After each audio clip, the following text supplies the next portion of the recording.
அன்புக்குரியவர்களே, விவிலிய முத்தங்கள் என்னும் விவிலிய தொடரில் இன்று துயரத்தின் முத்தம். இறப்பு வேளைகளில் துயரின் காரணமாக இறந்தவரை முத்தமிடுகிற பழக்கத்தை நாம் இன்றும் பார்க்கிறோம். அப்படிப்பட்ட ஒரு காட்சியை நாம் தொடக்க நூல் 50வது அதிகாரம் முதல் இறைமொழியில் பார்க்கின்றோம்.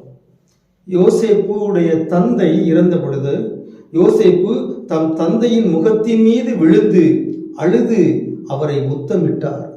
ஆகவே யாக்கோபின் மகனான யோசேப்பு தந்தை மீது மிகுந்த பாசம் கொண்டிருந்தார். நமக்கு தெரியும், அவர் பலகாலம் பிரிந்து எகிப்துக்கு விற்கப்பட்டு அங்கே அவர் ஆளுநராகினார்.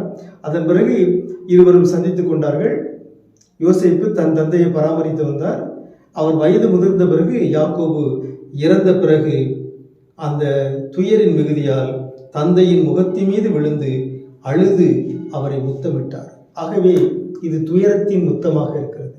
இப்பொழுது கூட இறந்தவர்களை கடைசியாக புதைக்கின்ற பொழுது அவர்களை முத்தமிட்டு மகனோ மகளோ அழுவதை நாம் பார்க்கின்றோம். இது துயரத்தின் முத்தமாக இருக்கிறது. உங்களுக்கு அமைதி உரித்தாக.